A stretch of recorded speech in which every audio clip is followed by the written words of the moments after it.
Sumerian creation মিথোলজিতে মানুষের সৃষ্টি এমন একটি ডিটেল গল্প যেটা কিনা পরবর্তী সবগুলা ধর্ম সেখান থেকে নিজেদের মতো করে অল্প অল্প করে কপি করেছে।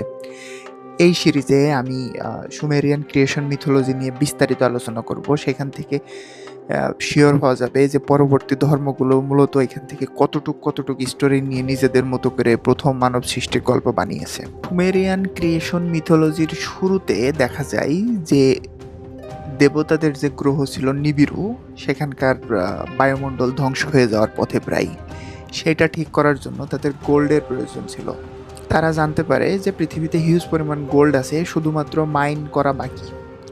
তো ওই দেবতাগুলো পৃথিবীতে গোল্ড মাইন করার জন্য নিম্নবর্ণের আরেক দেবতা জাতি, যাদেরকে সুমেরিয়ান ভাষায় ইগিগি বলে, তো এই ইগিগিদের হচ্ছে পৃথিবীতে পাঠায় যাতে তারা গোল্ড মাইন করে। তো ব্যাবিলন, বর্তমান ইরাকের বেশ কয়েকটা শহরে তারা আসে এবং আফ্রিকারও কয়েকটা শহরে এসে তারা গোল্ড মাইন করা শুরু করে। কিন্তু এই গোল্ড মাইনিং এতটাই কষ্টসাধ্য ছিল যে তারা এক প্রকার একসময় তারা গোল্ড মাইন করতে করতে, এই ইগিগিরা গোল্ড মাইন করতে করতে একসময় ওই বড় দেবতাদের বিরুদ্ধে বিদ্রোহ ঘোষণা করে। তো পরবর্তীতে ওই বড় দেবতারা ভাবে যে তাইলে আমাদের নতুন আর একটি স্পিসিস দরকার যারা আমাদের এই কষ্টসাধ্যের কাজগুলো করে দিতে পারবে। ঠিক তখনই তারা মানুষ সৃষ্টির পরিকল্পনা করে।